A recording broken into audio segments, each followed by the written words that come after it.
Hi friends, थंबनेलवरून तुमच्या लक्षात आलंच असेल. आज आपण बेसनची भुर्जी पाहणार आहोत. त्यासाठी मी 1 वाटी बेसन पीठ घेतलं आहे. ज्या वाटीने मी पाणी घेतले त्या वाटीने. आणि अशा प्रकारे आपण थोडं पाणी घालून छान असं मिक्स करणार आहोत. तुम्ही जर एकदम पाणी घातलं तर त्यामध्ये गाठी होतील आणि त्या तुम्हाला मोडायला खूपच वेळ जाईल. अशा प्रकारे थोडं पाणी घालायचं आणि छान असं चमच्याच्या साहाय्याने किंवा विस्करच्या साहाय्याने तुम्ही त्याच्या ज्या गाठी आहेत त्या मोडू शकतात. खूप छान. व्हिडिओ स्किप करू नका, पूर्ण व्हिडिओ पहा.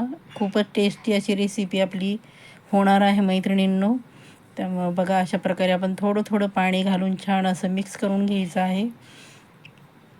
चॅनलला आपण अजूनही नवीन असाल, चॅनलला सबस्क्राईब केलं नसेल तर पटकन सबस्क्राईब करून घ्या आणि बाजूचं जे बेल आयकन आहे ते प्रेस करायला अजिबात विसरायचं नाही, जेणेकरून प्रत्येक येणाऱ्या नवीन व्हिडिओचं नोटिफिकेशन तुम्हाला लगेचच मिळेल आणि तुम्ही छान अशा युनिक रेसिपींचा आस्वाद घ्याल.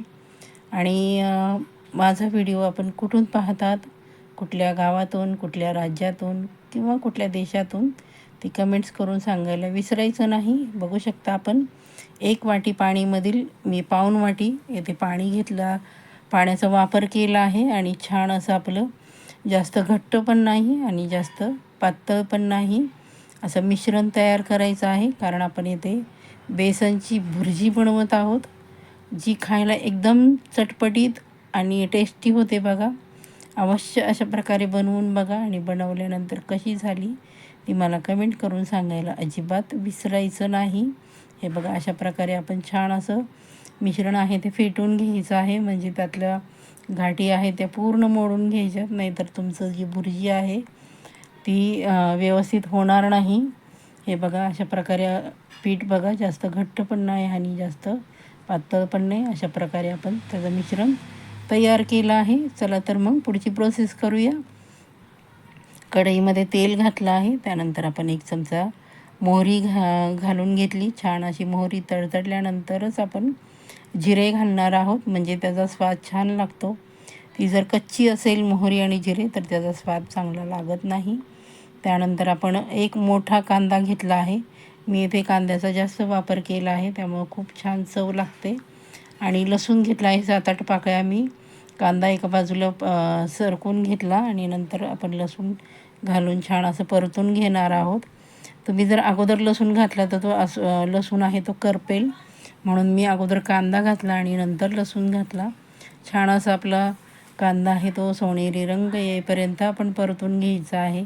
खूपच युनिक रेसिपी आहे मैत्रिणींनो, अशा प्रकारे अवश्य बनवून घ्या. त्यानंतर आपण कढीपत्ता घातला आहे. छान असं परतून घ्यायचं आहे.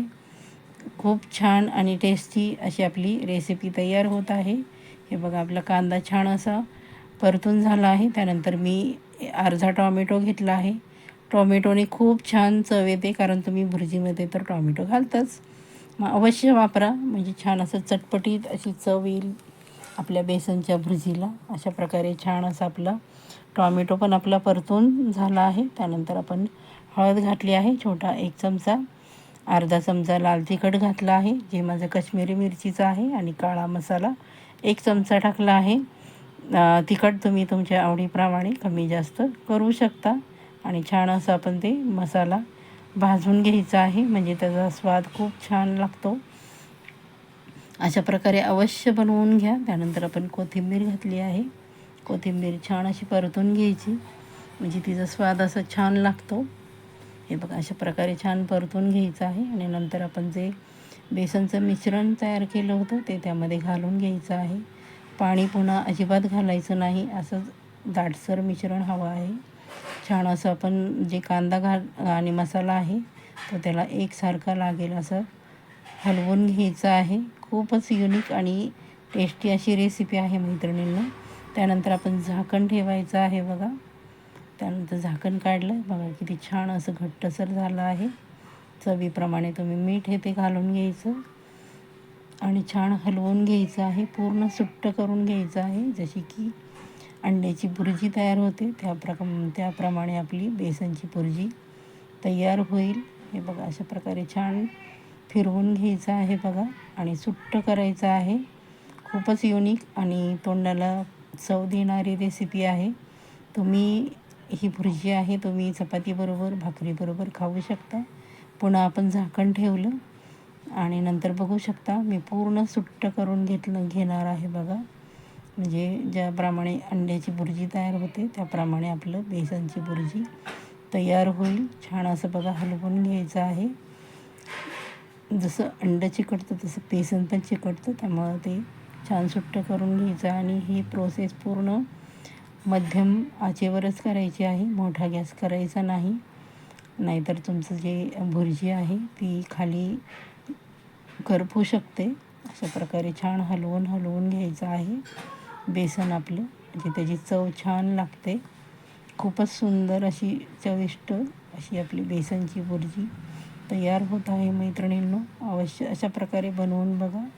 पुन्हा आपण झाकण ठेवलं त्यानंतर बघू शकता आपलं जी बेसनची भुर्जी आहे ती तयार झाली आहे मैत्रिणींनो. अशा प्रकारे आपण पूर्ण सुट्ट करून घ्यायचं आहे.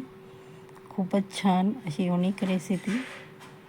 अशा प्रकारे अवश्य बनवून बघा आणि बनवल्यानंतर कशी झाली ती मला कमेंट्स करून सांगायला अजिबात विसरायचं नाही. खूपच चटपटीत, भाजीला काय नसेल तर अवश्य अशा प्रकारे बेसनची भुर्जी करून बघा. अगदी तोंडाला चव आणणारी आहे आणि महत्त्वाचं म्हणजे कमी साहित्यामध्ये होणारी. तुम्ही अंडा भुर्जी काय खाता अशी चविष्ट अशी होते बघा. छान अशी आपली बेसनची भुर्जी तयार झाली आहे मैत्रिणींनो. बघू शकता आपण किती सुंदर झाली आहे.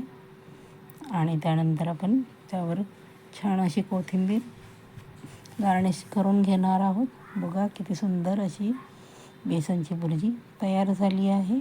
बघू शकता तुम्हीही चपातीबरोबर खावा किंवा भाकरीबरोबर खावा. अप्रतिम अशी चवीची बघू शकता किती सुंदर झाली आहे बघा आपली बेसनची भुर्जी. चला तर मग रेसिपी जरी आवडली असेल तर पटकन एक लाईक करा, छानशी कमेंट करा, हाईप करा, सबस्क्राईब करा. Bye bye.